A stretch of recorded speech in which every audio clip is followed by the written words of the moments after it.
আল্লাহ আমাদের সবাইকে রমজানের শেষ পর্যন্ত উত্তম নেক হায়াত নসিব করুন।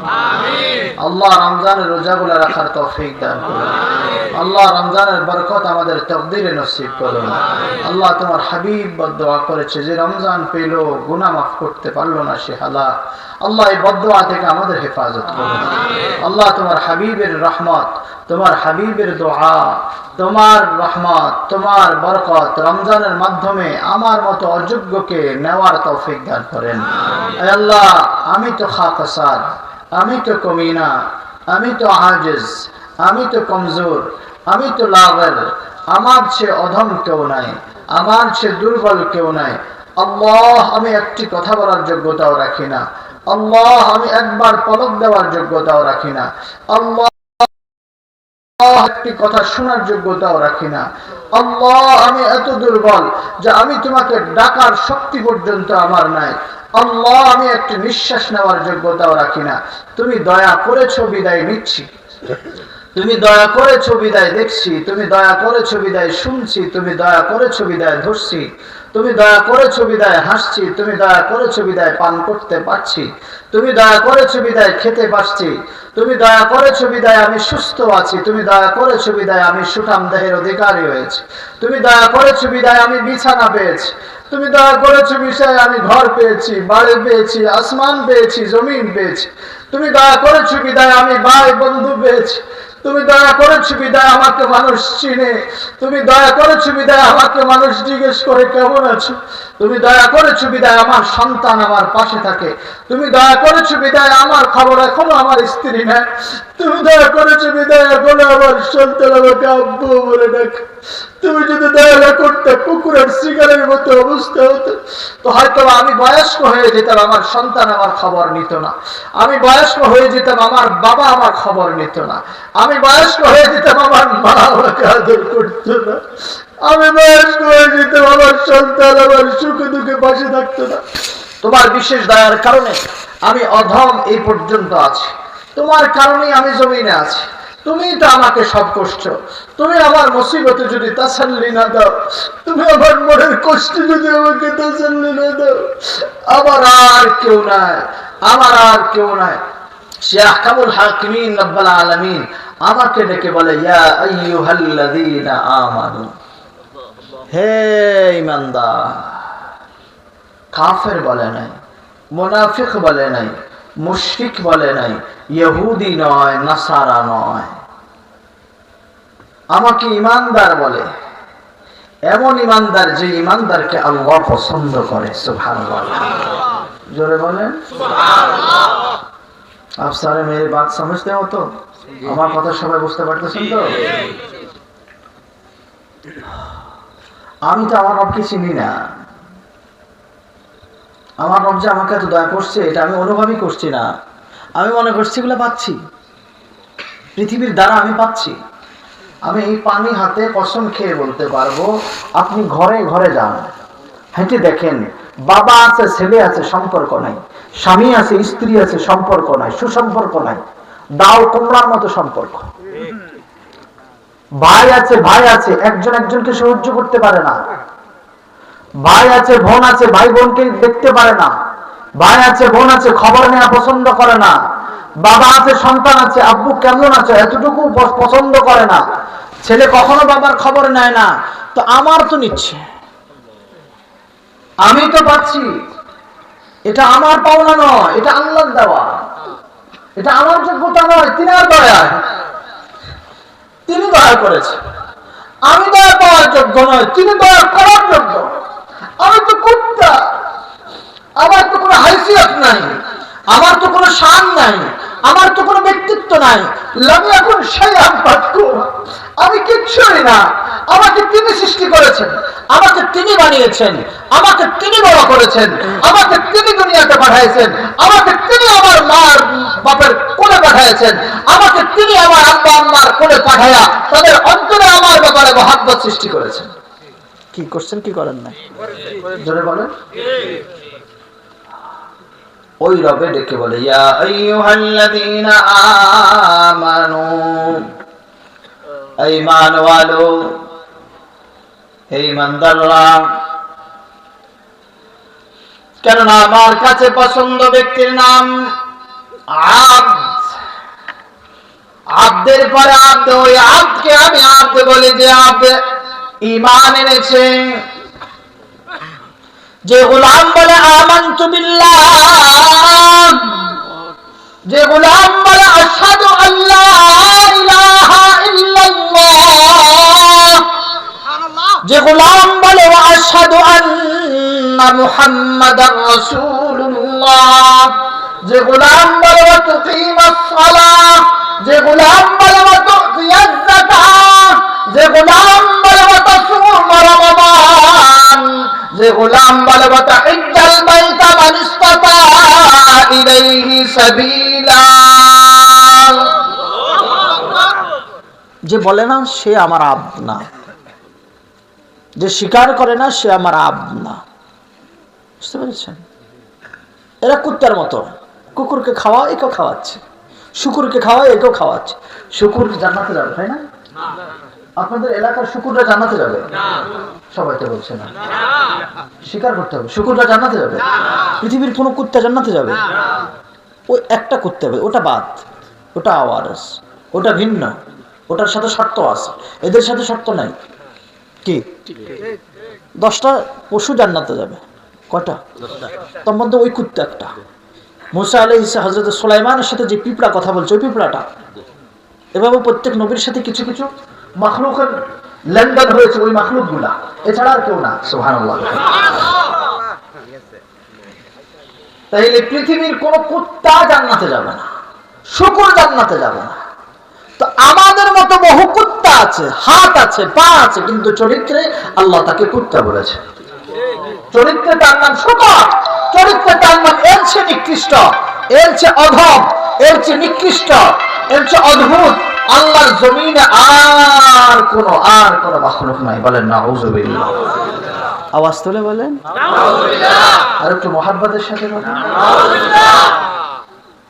তাইলে আহকামুল হাকিমিন রাব্বুল আলামিনের কাছে দামি ওই গোলাম, যে গোলাম আল্লাহকে আল্লাহ মানে, নবীকে নবী মানে। আল্লাহ এবং নবীর মাধ্যমে যে আদেশগুলো, নামাজ, রোজা, হজ, যাকাত, ফিতরা, খায়রাত, মান্নাত, যত নেক আমল আছে নেক আমলগুলোকে মজবুত করে ধরে, ছেড়ে দেয় না। আমার কোরআন আল্লাহ পাকের দেওয়া কিতাব শক্ত করে ধরে, নরম করে ধরে না।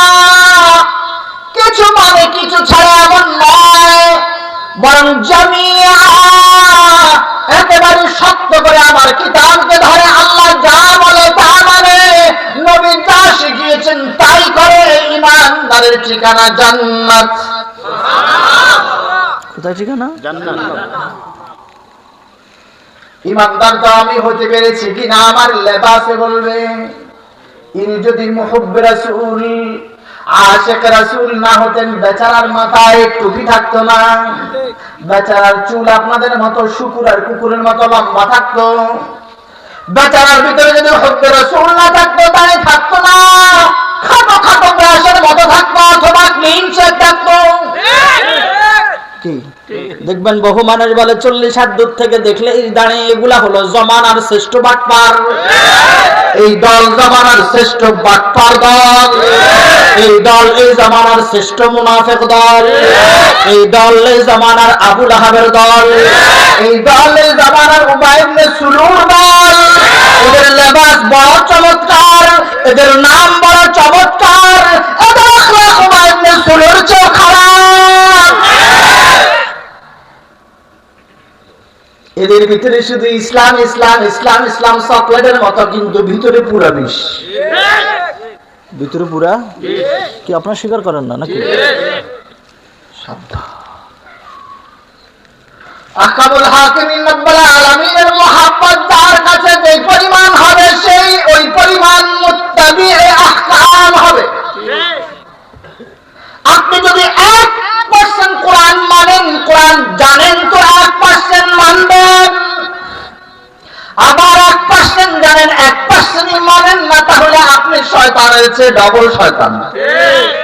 শয়তানের চেয়ে ডবল শয়তান। 5% জানে, 2% মানে, তাইলে ইনার ঈমান 2%। কয় পার্সেন্ট? 3% যে মানে না এটার জন্য শাস্তি হবে। আবার যদি মানে না কিন্তু ইহানাত করে, না হলে কি হলো? দাঁড়ি লম্বা রাখতে হবে কেন? কোন হাদিসে আছে? এই সেই আঙ্গুল যখন তুলবে তখন কোরআন পড়লেও, নামাজ পড়লেও, তাসবিহ পড়লেও কাফের। বুঝে না? নামাজ পড়ছে কিন্তু ইহানাত দিন করে, নামাজ পড়ছে টুপি নিয়ে ইহানাত করে, নামাজ পড়ছে দাড়ি নিয়ে ইহানাত করে, নামাজ পড়ছে মিসওয়াক নিয়ে ইহানাত করে। চট্টগ্রামের কিছু ভণ্ড পাবেন তারা মুসলমানদের ডিলা নিয়ে ইহানাত করে, ভান্ডারি। বুঝছেন? বলে এটা ডিলা নিয়ে হাঁটে, ডিলা নিয়ে মনে হবে খারাপ শব্দ চয়ন দিয়ে বলছে। অথচ আহকামুল হাকিমিন রব্বুল আলামিনের হাবিবের সুন্নাত ডিলা করা, কুলুফ করা কি অস্বীকার করতে পারবে কেউ? ডিলা কুলুফের জন্য হাদিসে রিওয়ায়াত আছে না? প্রস্রাবের জন্য রিওয়ায়াত ভিন্ন, পায়খানার জন্য রিওয়ায়াত ভিন্ন। আবার শীতকালের প্রস্রাব পায়খানার ডিলার সিস্টেম ভিন্ন, গরমকালের ডিলার সিস্টেম নাকি এক সমান? ভিন্ন ভিন্ন। এতভাবে ভিন্ন ভিন্ন কোরআন হাদিসে রিওয়ায়াত থাকার পরে ভণ্ডর বাচ্চা বলে বড় বড় চাকা নিয়ে এরা নাকি লজ্জাস্থানে লাগায়। তোর এই চাকাগুলো কিয়ামতের ময়দানে তোদের মতো ভণ্ডদের মাথায় বলা হবে। আর আমাদের এক একটা ডিলা কিয়ামতের ময়দানে রাসূলের মহব্বতে মাপা হবে। আর এক একটা ডিলা যদি আল্লাহর রাসূলের মহব্বতে করে থাকি তো এই ডিলা আবার নাজাতের কারণ হয়ে যাবে। হবে কি হবে? তোরা এত বড় বাটপার, তোরা ব্রাশের দাওয়াত দেস, মেসওয়াকের দাওয়াত দেস না। অথচ ফুকাহায়ে কেরাম বুজুর্গরা বলে ইহুদিদের বানানো কোন বস্তুকে যদি সুন্নত মানা হয় সে মুসলমান থাকে না। সে কি থাকে না? কেউ যদি ব্রাশ করার সময় নিয়ত করে আমি সুন্নতে রাসূল ব্রাশ মেসওয়াক করছি, হারাম। মেসওয়াক হতে হলে গাছ লাগে। কি লাগে? গাছ হতে হয়, তিক্ত হতে হয়, রাসূলের মুহাব্বতে গাছ হতে হয়, রাসূল যে যে গাছ দিয়া করেছেন ওই গাছ হতে হয়, অথবা সমর্থিত গাছ হতে হয়। যে যে গাছ হুজুর ব্যবহার করেন নাই কিন্তু সামর্থ্য করেন, এটা করা যাবে। ওই গাছের বাহিরে কোনো যদি কেউ মেসওয়াক করে দাঁত ঘষে, এটা মেসওয়াক করা হবে না। এটা রাসূলের সাথে ইহানাত আর ঠাট্টা হবে। আবার তাওয়ারগু কতগুলা দিয়া খুব ভালো করে করে ঘষে ফেনা করে। এটা এই জন্য শব্দটা বলেছি, রাসূলের সুন্নতের সাথে যেভাবে অপমান করা, তো আমরাও তোমার এই জিনিসের প্রতি অপমান করব। আমার কাছে আমার রাসূল বলো, তোমার কাছে ওই বেটা ইহুদি বলো। আমার কাছে আমার হাবিব বলো, তোমাদের কাছে মন্ত্রী আর চেয়ার বলো। তোমরা আমার হাবিবের বিরুদ্ধে কথা বলার কারণে আদালতে বিচার করতে পারো না। আর তোমার বাবার বিরুদ্ধে আর স্বামীর বিরুদ্ধে করলে বিচারের জন্য পঞ্চমুখ দেওয়া যায়।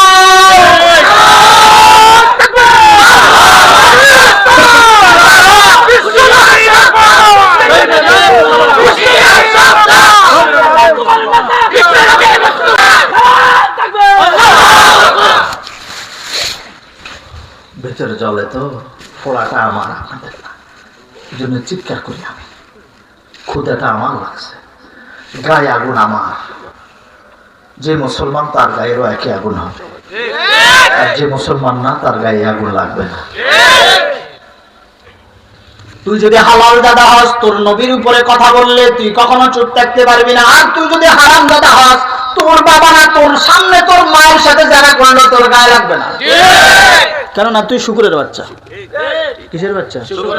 পৃথিবীতে একটা প্রাণী আছে যার জুড়ির সাথে আকাম করলে তার গায়ে লাগে না, সেটা হলো শুকুর। সেটা হলো, জোরে বলে না, জোরে বলেন। আপনাদের এলাকায় যদি কবুতর থাকে, দেখবেন কবুতর আর কবুতর নেই, তার সাথে যদি অন্য কোনো পুরুষ আসতে চায় সে সহ্য করতে পারে না।